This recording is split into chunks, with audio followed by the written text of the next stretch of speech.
Thank you very much, Mona and Selena and Zane. Thanks everybody for having me here for this webinar this evening. And for all of you for attending, I appreciate your interest in this topic, which is really important, communicating your value to advance your career. I wonder if you're curious about the title, so I'll explain a little bit more as we go through. My title is there, Intercultural Skills Lab here at Rotman School. So I'll explain a little bit more about what that means. The Intercultural Skills Lab is the division of Rotman School of Management, which offers two different bridging programs for newcomers to Canada. They both have the same criteria. One is done digitally, like what we're using now, except it's a different platform. We actually use Zoom as our learning management system, so it's slightly different. And we also have a campus-based program. So I know that this program is being shared by the people at the TCET, and therefore you're probably in Peel Region, and you might be interested in knowing about an online program more so than a campus program. However, we do have lots of people attending from different areas of the GTA here on campus in downtown Toronto as well. So I'm going to go through and tell you more about what you can expect from this program, but also this piece about communicating your value. First of all, who am I? And why do I have any kind of right to give you advice or suggestions? Well, we've heard a little bit about my background already from Mona. In terms of this particular sector, I spent 3 years initially in Vancouver, actually, working in a career change program that was available to anybody. That was my beginning in working in employment-related and career-related areas many years ago. Then 8 years working with bridging programs for people who had just landed, just arrived. So the job search, step by step, how to do a resume, how to do interviews for different sectors like engineering, finance, and so on.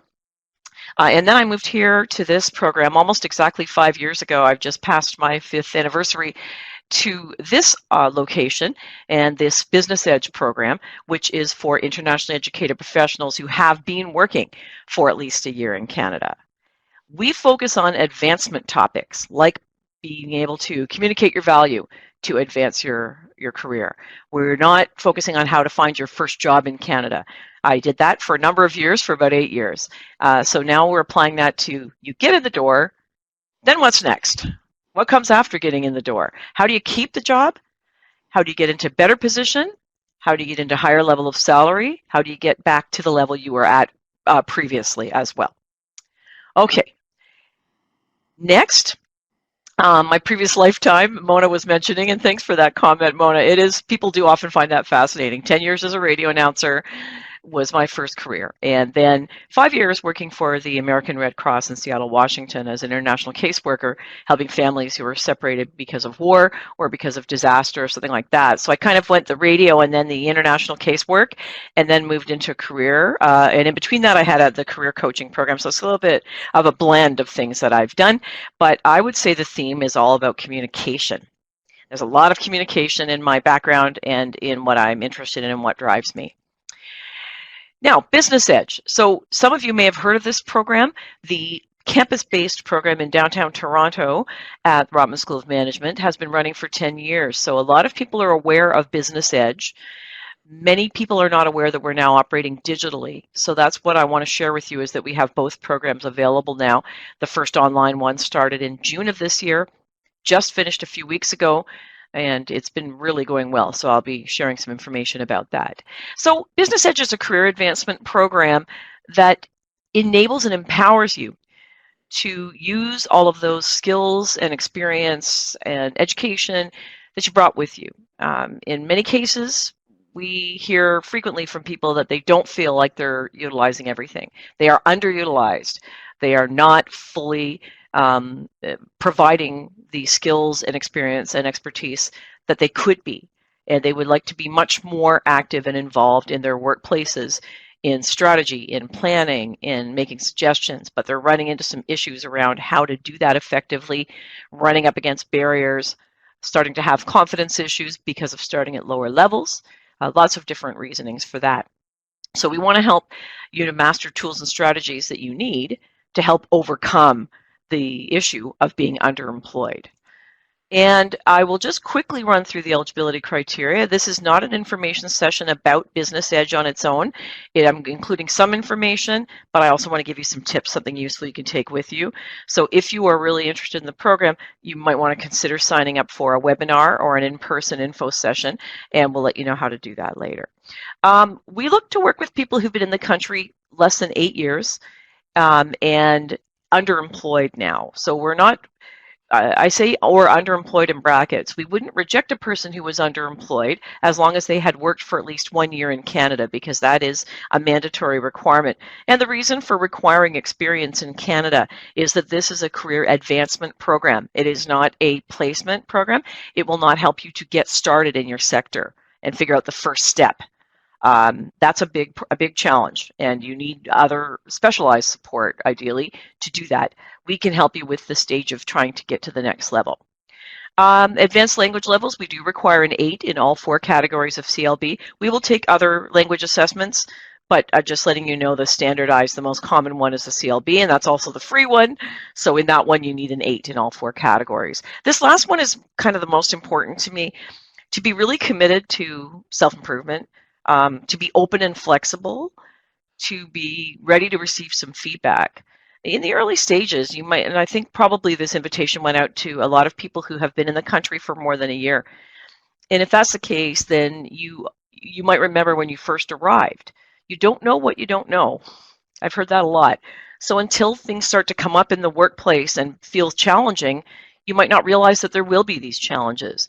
And so what you're doing in the program is supporting each other and getting some tools and practicing and techniques and a lot of feedback. And if you're not ready to apply those yet, then nothing's going to change. So you need to be ready.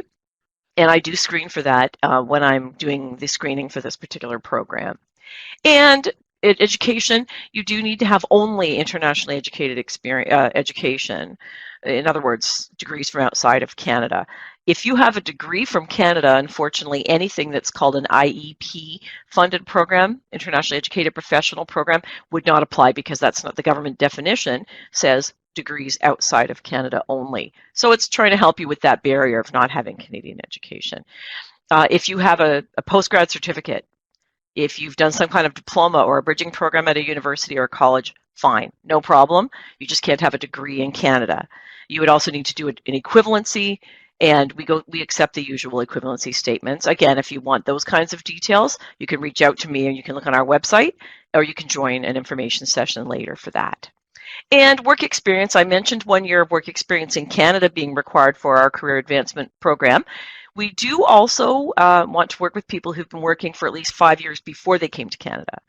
So you're established professionals. You have a career, you've reached a certain level, and now you want to get back up there again, and so we're trying to help you to do that. New graduates or people with just a couple of years have not reached that level yet, or they're still at that development stage, so your situation would not really apply to a program like this.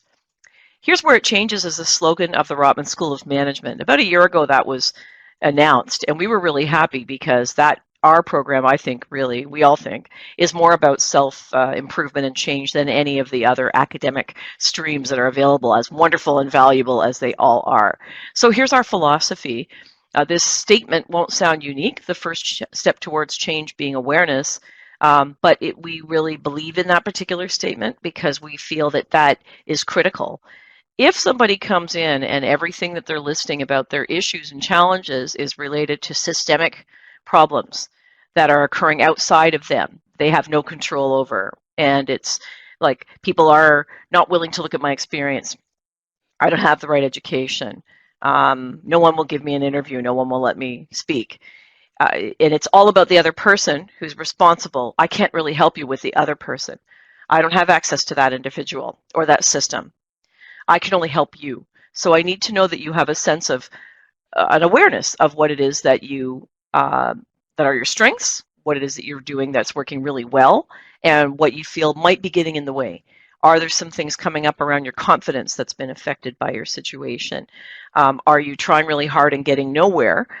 Are you getting some feedback about that, but it's hard feedback, like people are telling you that you seem to be a little too direct, or you're not speaking up in meetings because you aren't feeling confident, you're not sure about what's expected, how to interrupt somebody, those kinds of questions. There's all kinds of different challenges people experience that are very frustrating and can make it hard for you to be asking for what you really want.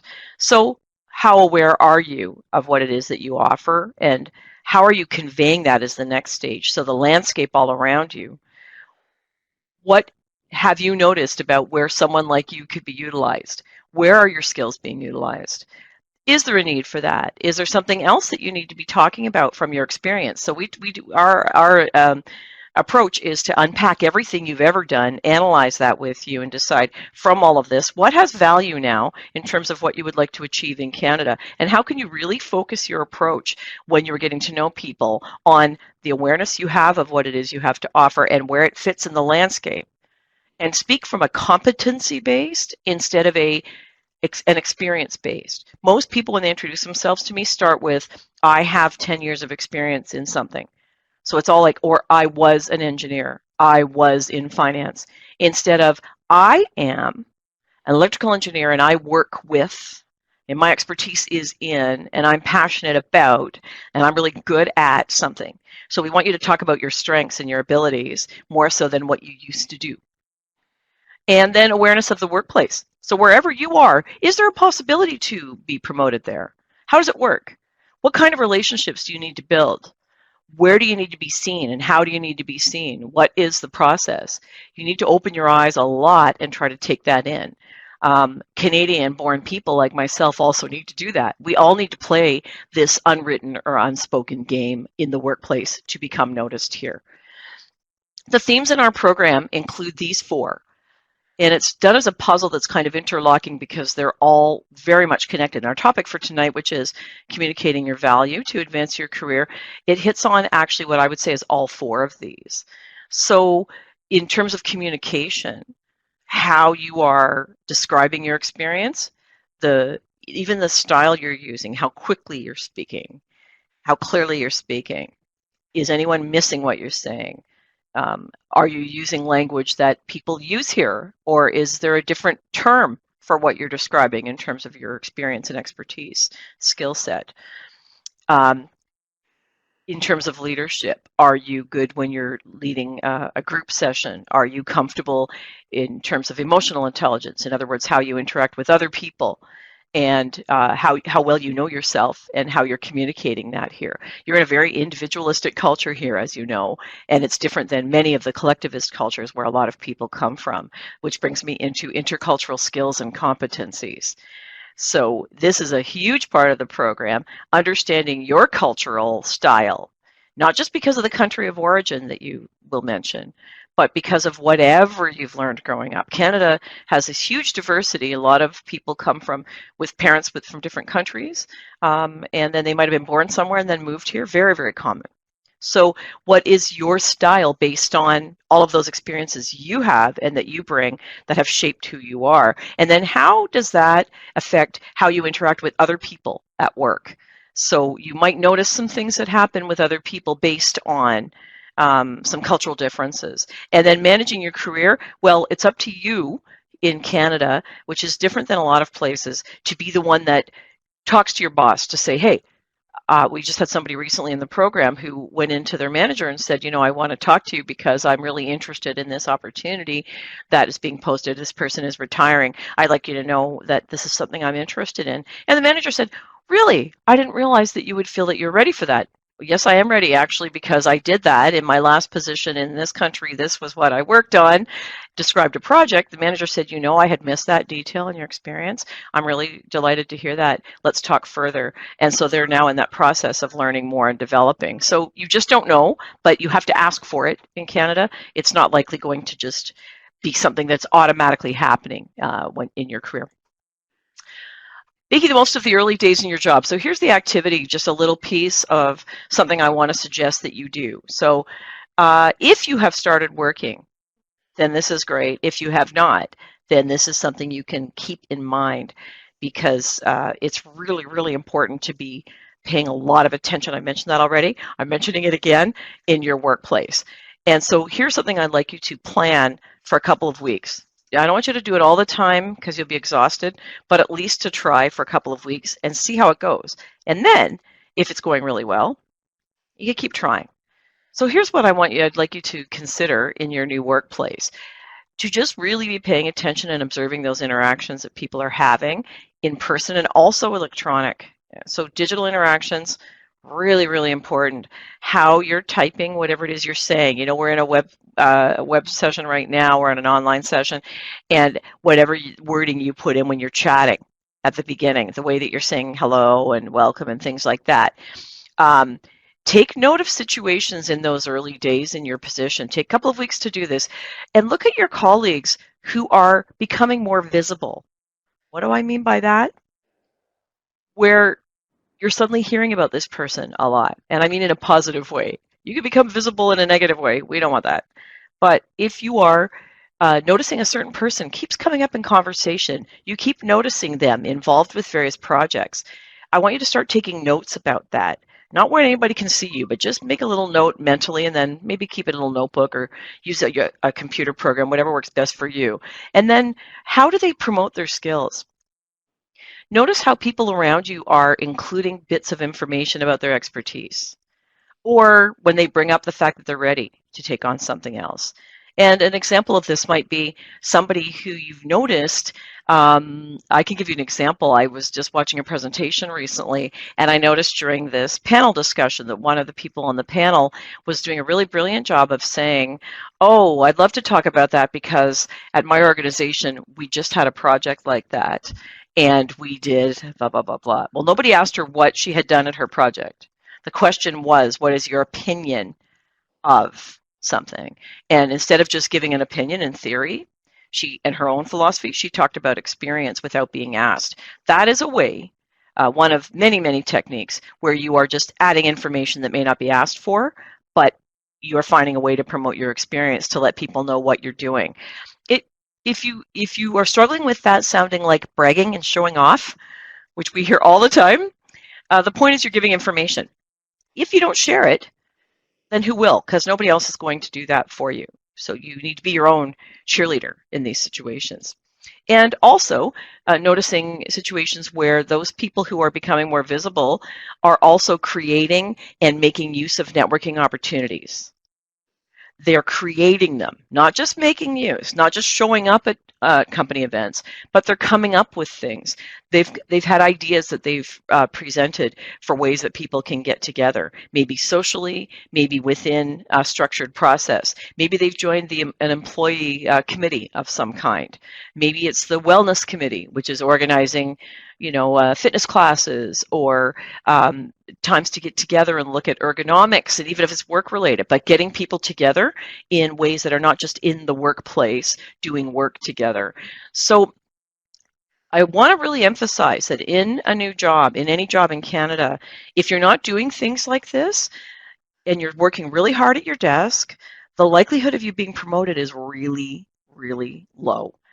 You would, if you're in a technical job, very highly technical, and you're super expert and that area is really in demand, maybe. Most of us are not in that case. Most of us need to work at becoming known, becoming visible in a positive way, communicating our value to people so they understand what it is that we have to offer and how they can take advantage of that. So my activity and my suggestion for you is to take a couple of weeks and do this on a regular basis and start to note these things down. Then observe your own behavior. So this is the harder part, and this is a big part of what we do in our program. I want you to then record some situations, note some situations that you're experiencing. You don't have to do anything yet. The first step is just to pay attention. If anybody's familiar with mindfulness, it's a big interest and passion of mine. I've done a lot of training, and I deliver some sessions in our program on resiliency and so on, because it's a passion of mine. Being mindful, starting to notice when opportunities pop up, like, for example, a chance to promote your skills or expertise to the management. Is there a meeting? Somebody starts talking about something and you think, oh, this is a place where I could share, but you don't because you're not quite sure what's appropriate. It's okay. For now, I'm just asking you to take note of that. I don't want you to push yourself until you're ready, but at least make a note that there was an opportunity right there.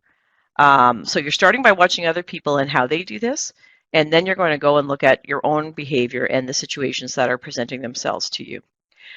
Notice times where you might have been able to take on a higher level responsibility. You might have felt overwhelmed and busy, and therefore you just felt you had to say no. That's understandable, but I would argue, and you would learn that in a program like ours, that all of these things are actually negotiable. So your manager may come to you and ask if you're interested in something. You might think you're overwhelmed and just say no, but there's a possibility in the middle between no and yes, which is the negotiation, where you're able to say, I'd be interested in knowing more about that. Currently, looking at my schedule, I'm not sure how I would add it. So I'd love to talk to you about how we could work on my priorities to allow for me to get involved with that as well, because it's a real interest of mine. And I do feel like I have something to offer there, and I'd like to learn more as well. Something along those lines. So you do want to try. However, for this activity, it's just a moment to say, was there somewhere there that I might have been able to take on a higher level responsibility? Is there something that I could have jumped into? Make a note and remember that to grow and strengthen your network. Opportunities present themselves a lot in the workplace here. People are often socializing. There's a lot of that small talk. You know, what's the topic of the week? Is it hockey? Is it Raptors? Is it weather, which we talk about ridiculously too much in Canada? Is it something completely different, something going on globally that everyone is discussing, something in your particular workplace that everybody's talking about from a social perspective, like an event that's coming up that people are going to? And when you start those conversations, is there a way that you could start connecting with people in a different way at work? So growing and strengthening your network is not just about knowing more people. It's about being strategic and thinking who you need to know and where are some places where you could engage in social ways. I mentioned before that sitting quietly at your desk won't get you very far, so I would strongly recommend that you look for some of these social opportunities to get to know your colleagues. There might be a company baseball team. There might be picnics. This time of year there aren't, but there might be a holiday party. When you go to the holiday party, don't stand in the corner. Don't hang out by the food all night. Force yourself to talk to some people. Set some goals for yourself. There's a couple people I'm going to talk to. By the time I leave tonight, I'm going to know 3 new people, and I'm going to have a meaningful conversation that leads us into being able to connect at work again the next day. And then when you see them at work, you're going to say, hey, Joe, whatever the person's name is, you're going to make a point of connecting so that you now have some new people in your network. And then after you've gone through this, so you've taken 2 weeks to observe other people, then you've taken some time to observe yourself in response to how you're taking advantage of these same opportunities, or not, but just noting when they come up. And then I want you to take some time to reflect. And reflection is actually a really big part of Business Edge. We focus quite a lot of our time and energy on self-reflection, taking stock. You've been through a lot. You've gone through a massive exercise of coming to Canada. It's not easy, and we know that. So it's a huge transition you've been through, and you're still going through.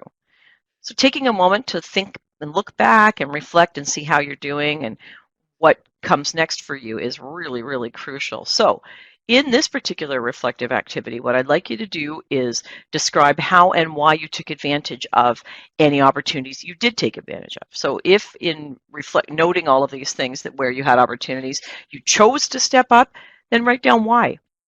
What made you do that? And how? What did you actually do? What small step did you take to be seen and become visible and start to communicate your value, find these opportunities to speak positively about what you're currently working on with a colleague, maybe at an event, whatever it might be, any small thing, I'd like you to reflect and take note of that. What would you do differently if you did have a chance to try again? So if you were to go back at that event again, what would you do next time? If you found yourself at the corner by the food at the holiday party, it's okay.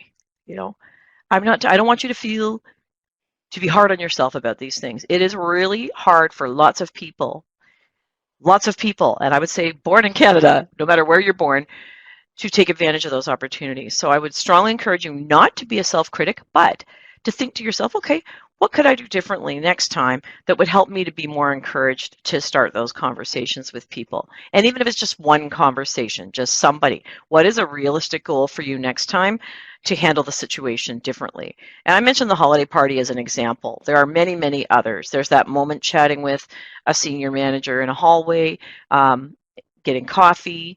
If you join a committee and you're there and you couldn't find a way to interject your view, how could you do that? And what are you noticing that, as I said before, what are you noticing about how other people do that that is well received? So Canadians do interrupt, and workplaces do involve meetings where people speak over each other.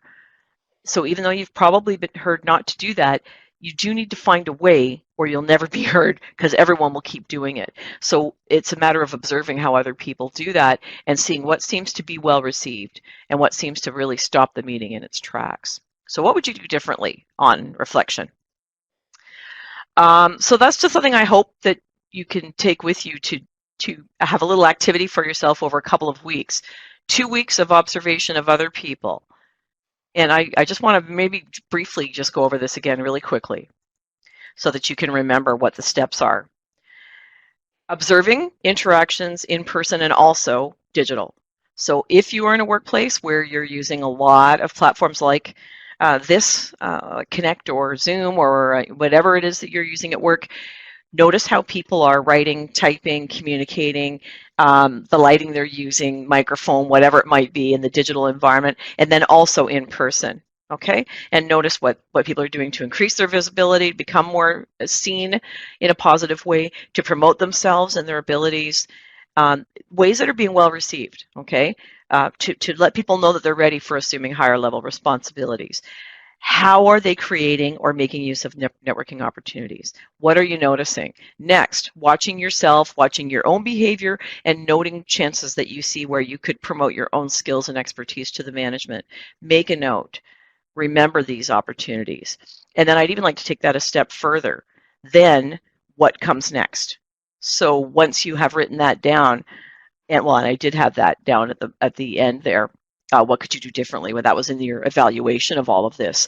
Assuming high-level responsibilities, just increasing your responsibility. Is there a place where you could do that?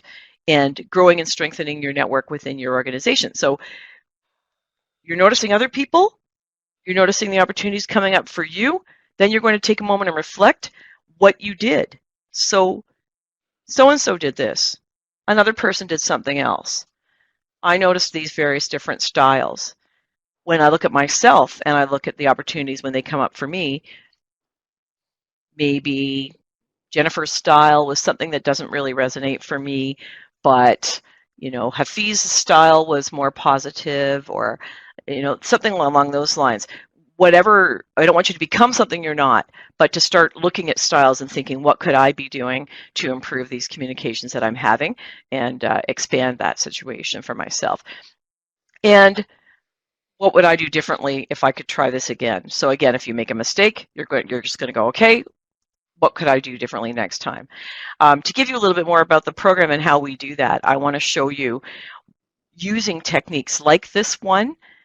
This is the kind of success that some of our graduates have, quite a few of them, around 72% of our participants advance their careers, either getting to a higher level position within their same organization, being promoted, or leaving and finding a higher level job at a higher level of salary. And we track their results for 6 years. So we're following you for a long time, and that's how I'm able to show you the following story, which is a success story here of one of our graduates. So his last job outside of Canada was brand director. He was a marketing person, and when he enrolled in the program in October of 2015, and then graduated in March of the following year, his position before starting our program was actually marketing manager. And I just want to say, if there's any of you on this meeting who are in marketing management here is not always management. It might just be in title, not in actual duties. So he didn't have a team, there was no one answering to him, and he felt that he was no longer doing planning, strategizing, anything like that. He was simply implementing other people's ideas. So that was very frustrating for him, as he'd been quite senior in his brand director role before. His salary before he joined our program was $50,000, And in April of 2016, just a month after finishing, he was able to negotiate an increase that went up to $65,000 from $50,000. So he went up by $15,000. It was really exciting. He specifically credited things that he learned in the program about how to communicate his ability, how to share his strengths and his experiences in a positive way in order to help people understand that there was more value that he could bring to the organization and that he wasn't being really adequately compensated for that. So he went up to $65,000. And then his next advancement was the same year in October when he moved to a new employer and became a senior marketing manager, which was really exciting. And he went up to a salary of over $100,000. This is not, I know it sounds like, wow, double the salary, but actually it happens fairly frequently. And it's really exciting to see because clearly he was underemployed. He should have been making a lot more than that, but he just needed a little bit of tweaking and understanding of how he was coming across. And I'll actually tell you that in this particular case, this person has come back and spoken at information sessions to share his story. And he came in with a big chip on his shoulder. He was very frustrated and just really in a negative space. And it was seeping out of every part of him. Every encounter with him, you could see him looking, his face was very serious and he was frustrated and he was just negative, and he would point out, yeah, but why isn't this, why isn't that? And nobody really wanted to be around him, including his classmates. And so what he always says is it required him being vulnerable and being willing to say, maybe I could do something differently, and trying something that changed everything for him. And it was amazing to see that transformation. And the next advancement was in April of the following year. So we still haven't reached 2 years since he enrolled in the program, and we are only a year after he completed. He started with a new employer in an innovation and marketing manager role. So this was really particularly exciting for this particular person because he was a very creative guy, and he was so frustrated and bored because he was not able to come up with ideas. And so that was a big part of his career management plan that he created for the 5-year plan. All of our participants are required to do that and to have their coach approve on their final plan, which then they submit in order to graduate from the program. So that was his plan, was first of all, increase my salary. He didn't plan to double it, but he did plan to fairly aggressively increase it, and then also to get into a role that was more fitting with his passion and his interest. So there are 2 streams of the Business Edge program. There is the digital program and there is the campus-based program. Some of you may, as I mentioned at the beginning, we've had a few people join later. At the beginning I was saying that the campus-based program in downtown Toronto has been running for 10 years.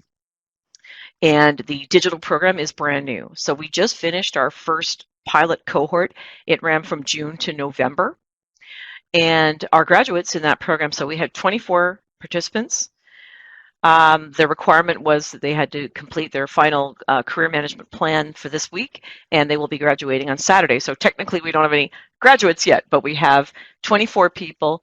Of those people, we have actually just reached 10 who have already advanced their careers. So they started in June, and already we're at 10 people out of 24 who have either gotten a new job with a higher salary and more responsibility, or been promoted internally to get higher responsibility, higher pay. And we will continue to trail them and follow their careers. And people reach out to us. We have a hashtag #TellVal where they reach out to me. They keep that in their minds. And then when something changes, they reach out and tell me about it. And we all celebrate here and high five because it's the reason we do what we do. So the digital program, the next one will start in February the 8th. It is a combination of online and in person. It is a blend. So it's mostly digital and online. It's designed so anywhere in Ontario you could take access or have access to this program. 12 to 15 hours of self-study per week. That's a lot of work. And the reason for that is that the campus-based program had a very extensive classroom requirement, and you'll see that in a moment. I'll show you the schedule for the setup for the campus-based program. It went from a lot of Saturday all-day sessions and Tuesday nights for 3 hours to an online program with a weekly webinar, which here it says 2 hours, 7:15 to 9:15 on Tuesdays. Technically, you're only required to log in from 7:30 till 9, just so you know. But we recommend the extra time at the beginning and the end for the purpose of connecting with each other. So you log in and you can talk to each other while you're getting ready. Everybody was messaging. A number of people said, hey, everyone, hello, everybody, hi, that kind of thing. But you can actually have your cameras going and conversations going as well in our program. We can see everybody who's logged and in that way you're connecting with each other and getting to know each other really well in the program. The sense of community that's been created in this program has been phenomenal, and the way they've supported each other has been really exciting. I just want you to know, because even though it is a digital program and a lot of it is happening online, the fact that people are as connected as they are is just phenomenal, and I love watching it. So what we do is it's kind of state-of-the-art technology. The people who've designed this for us, our designers, it's a team of about 6 people who've put this together, and it's very interactive. It's actually not like really what I'm doing right now, which is slides and me talking. There is a lot of interaction. There are quizzes, there are small group breakout sessions, working with peers for a little while, then coming back to the whole group, so that you're working constantly on ways to get to know each other. In addition, there are 5 days where you come to the campus. So you do need to be available for 5 Saturdays, and you'll be here for, we'll be providing you with breakfast and lunch, and possibly also dinner on some of those days for the people who've been coming from a distance. We might be able to offer that. We're just still working out the budgetary details on that. But that's here at the St. George campus in Toronto, which is right by St. George subway station, just so you know. And those days are really important because our graduates come back and give back and participate. This past Tuesday or Monday, I was in Hamilton at Collège Boreal with one of my graduates. And if anybody follows us on LinkedIn, you can find us under Intercultural Skills Lab, and I'll show you that at the end, so don't worry about writing it down now. But you'll see that we have some pictures of this presentation. This was one of our participants in the digital program who has advanced already to a new job and left her employer. At the end of September, she started her new job, and she was coming out to talk to other people who might be interested. This is a very common interest. People like to come back and speak. So they'll come back and either present to us, to our class, or an external event, information session, or they'll come and actually informally mentor by doing things like practicing information interviews. How to do it, what are some appropriate ways of building that connection in an information interview? How can you make sure you're getting messages across about you that the person can understand in order to help you? How are you also getting the right information from them to help you? So various ways like that, but also because this is a communication program, so you're learning tools and ways of interacting with each other, and you need time in person to do that. These 5 Saturdays have proven invaluable in that way. In addition, both programs offer 6 hours of personalized individual coaching on a number of different areas. I can't remember if I have specific details on that here. I don't think I do, because we're not doing a full session, but we have career coaching, resume and interview coaching, which are more advanced. They're not beginner. They're meant for after you do some digging into who you are and what you want to do in the future. Then you're honing, revising, adjusting the way you're responding to questions, the way that you're doing your resume for the new opportunities that you're looking for. And then we have emotional intelligence coaching. We also have communication coaching.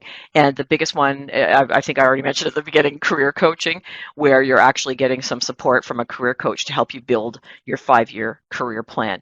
The campus-based program, which is the flagship program that's been running for the longest time, will start in March 21st. So as you saw with this slide, the digital program starts sooner on February the 8th.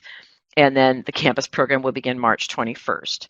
The classes are held at the St. George campus, University of Toronto, every Tuesday night from 6 to 9 p.m. for our campus program. And then there are 14 Saturdays all day, 9 to 5.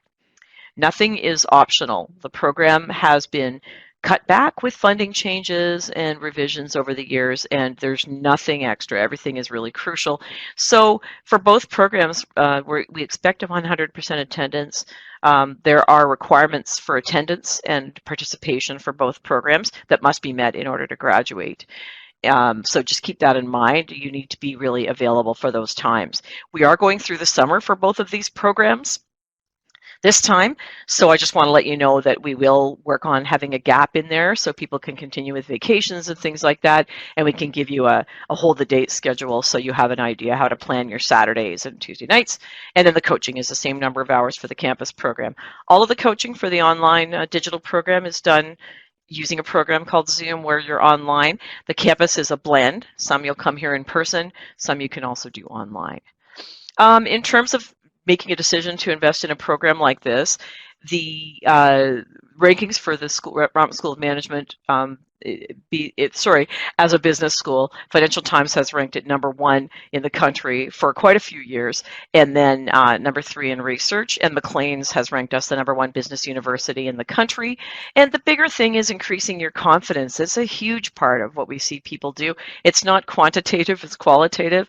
But becoming more visible, becoming a person that people see as a potential leader in the organization, starting to be seen in a different way, be asked to be involved. You haven't been asked to do presentations for a while, but suddenly you're being asked again.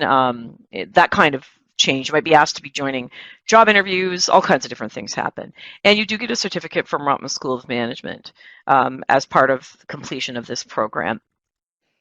I mentioned those dates for the next programs. There are the 2 websites for the digital program and also for our campus-based program. They're very easy to find on Google as well. You could just put in Business Edge Digital, Business Edge Campus, and they will pop up. If not, add Rotman, but those are the web links for both of the programs. And then to keep up with what's happening, also to read articles about topics related to the one we discussed tonight, and communicating your value, becoming more visible, intercultural dynamics, leadership, career management. We do share pieces on the Intercultural Skills Lab page on LinkedIn and through Twitter. And then there's my contact information. And I'm the main person who you would reach out to with questions about the program, anything that you're wanting to learn about the program. So that's the information that I have for tonight. I would like to know if anybody has any questions at this point.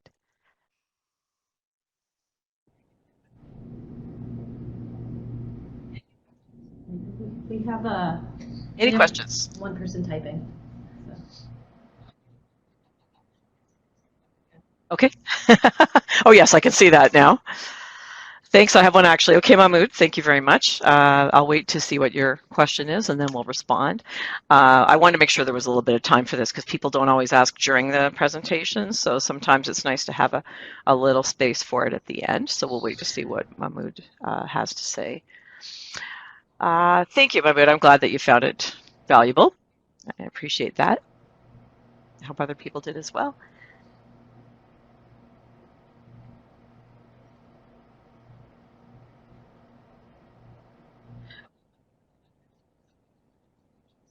One thing I haven't mentioned is that we have information sessions coming up on December the 11th, next week. We will have one on site here at the St. George campus of the University of Toronto. And the digital, the online information webinar, next one will be the 17th of December. So the way that you would access those events would be through our website. There are the website links right there. You can register for information sessions there. Okay, so Mahmoud's question, is there a requirement regarding your study background? Well, yes, you do need to be internationally educated. So the definition of that would be that you have when your degree is assessed, it comes out as equivalent to a 4-year bachelor minimum. So it's not possible to come as a college participant. You need to have an assessment of a 4-year bachelor or higher outside of Canada, not the field of study. We aren't particular about that, but I will say that if you have studied law or medicine, unless you have already changed and you're not planning to try to be a doctor or try to be a lawyer, and you're looking at an area that's not as highly regulated, that doesn't require the extensive examination and years of planning, then we would like, if you're planning to do something different, then we would be willing to consider your application. So I'm not sure if that's what you were referring to, Mahmoud, but certain areas when they're really highly regulated, we have to be careful because our program is funded to help people to increase their career level and advance their career. And we can't help you with that because there is a procedure that you must go through to become a doctor or a lawyer. that we can't have any control over. I would say with education, it's also similar. If you've been a professor and you want to continue to be a professor or a teacher, that's not an area that we can support you with, unfortunately, in this particular program. We're looking at employment-related outcomes. So not self-employment, but employment-related outcomes, trying to get to higher level positions within an organization. And I see my mood is typing again. So here we go. WES assessment. Okay, so Mahmoud's example is, yeah, a WES assessment gave him a master's/bachelor level as a French engineer, and now working as a project manager. Yes, that I don't see any problem with that. I mean, I would need to look at it, but if you were given a master and bachelor as an assessment, that would meet our requirements because it's a 4-year bachelor minimum as the result. Okay, great. You're welcome, Mahmoud. So feel free to reach out to me if you'd like to talk about the program. Anybody else? Any other questions that anybody has? We have somebody who raised their hand. Lynn, go ahead if you have a question.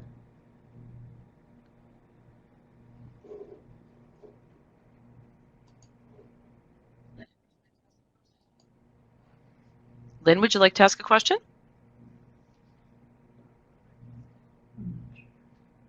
Okay. So, okay. Yeah, I saw that, but I wasn't sure what to do. Looks like Mahmoud is typing again. Maybe what I'll do, yeah, of course you can, Mahmoud. We still have time, so there's lots of time to ask questions. Another 10 minutes. Yes. And Lynn, if you decide you'd like to ask that question, you can type it in, or you can raise your hand again and we'll accept it and we can listen to your question.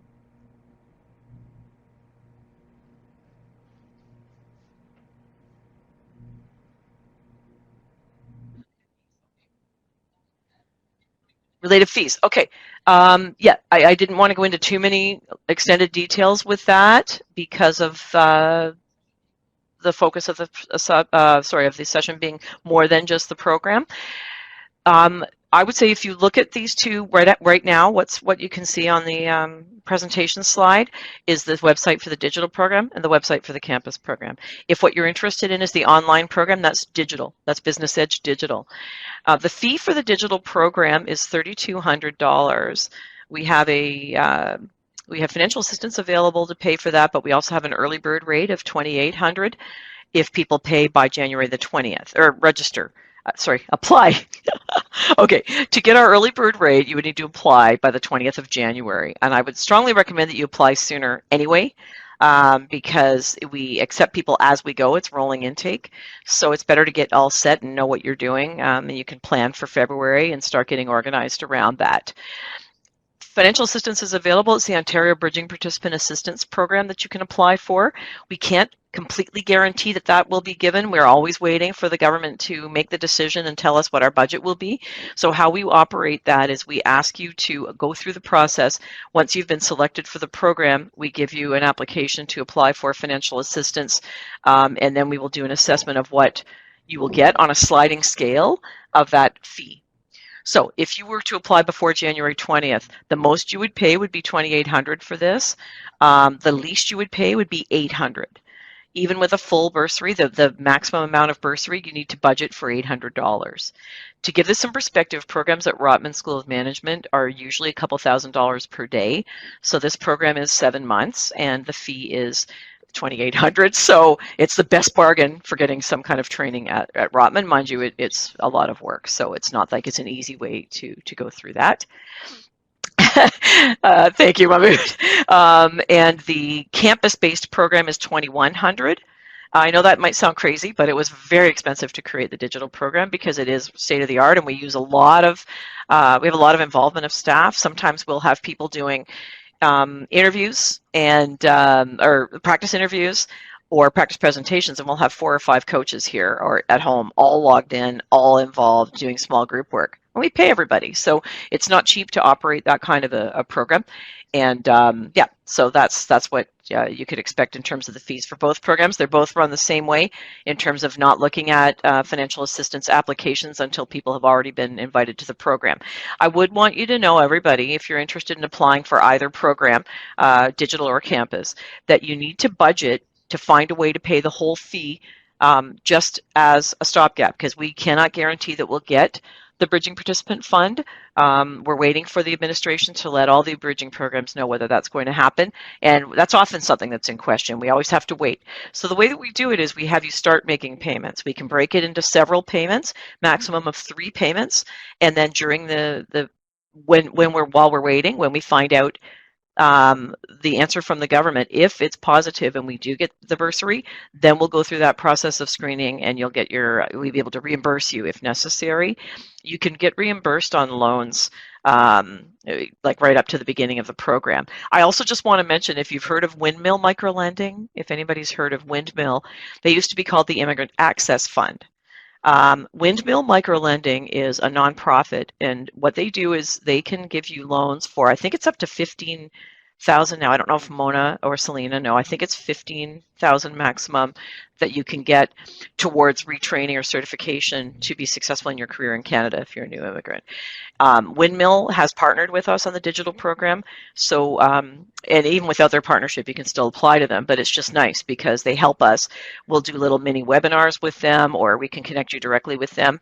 So if your remaining fee that you still have to pay is going to be a hardship and difficult for you to manage, you can apply for a low interest character-based loan from Windmill, which is very flexible and adaptable. It's a nonprofit, so you're not dealing with a bank, and they can help you with those fees.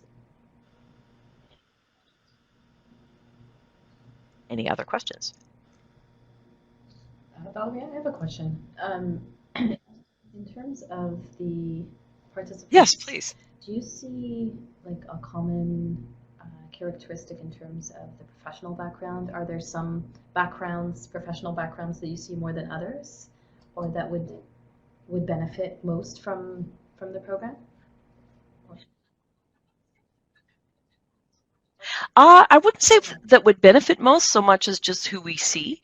It doesn't really make that much of a difference in sector in terms of what we talk about, because it's all about like intercultural dynamics and people and communication more so than sector-specific information.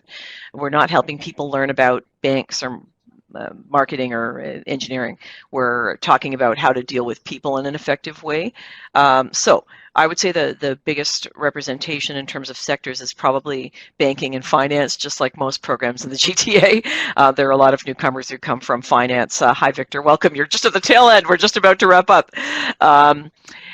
Banking and finance is the biggest sector in our client group, but we also have a number of marketing people, which is why that marketing example was one that we gave you. I have other success stories from banking, but we're getting an increase in IT and also certain areas of IT, so like user experience and design, and we're getting more startup and people coming from a startup environment a little more often, which is interesting because a startup culture can be really different than a huge corporation. So that's something that there isn't just one Canadian workplace. There are many possibilities depending on the industry. Like I mentioned at the beginning, I had a career in broadcasting, and you mentioned that too. Very different world than working in a university. Night and day. And then in between that, I worked in nonprofit for quite a few years. All 3 of those were dramatically different cultures. Okay. So the language benchmark is, I did mention that actually, it is 8888 Canadian language benchmark. That is a requirement. Okay. Yes, and then this looks like something else is being, did you have another question, Mona? Time for or Selena? One more question. And then we'll wrap it up from there. Okay, sounds good. And if no one starts typing, we will just wrap up. Okay. So thanks very much, Valerie, for your time tonight. Even I found it beneficial. So I think we have a holiday coming up tomorrow. So I think I'm going to try to implement some of the tips that you mentioned. But I agree. Oh, Communication and fantastic. self-awareness is the key. If you don't have that self-awareness, then there's no room for growth. So self-awareness. Yes, and sorry, just along those lines, there's been a term that's been thrown around a lot lately, growth mindset. We find it really hard to work with people who are set and have decided who they are and are not really interested in growing and expanding, but really just, I mean, sometimes it comes across as confidence or self-assurance, but actually it is rigidity in a lot of cases, and it's really difficult to grow and improve. In our program, it is impossible. So yeah, being willing to being aware, and then being willing to take that information and do something with it later to improve and expand your dealings with other people is the way to move forward in a career in Canada for sure. I think we have one final comment from Mahmoud. So he got his CLB last May. Is it still valid? Mahmood, how about you reach out to me individually about your particular CLB question, and we can talk about that, because I think that might be a yeah, okay, good. I think that's probably better, because sometimes when it becomes more individual, it's better to have a discussion about it. So send me an email. There's my contact information on the screen right now, and you can reach out. Just so everybody knows, there's only a few people left on this meeting now, but there's also, if you go to the Intercultural Skills Lab on, or if you go to our website, either of our program websites, you can also see there's a place to email the staff. I get those. So you'll find me no matter where you go. Thanks.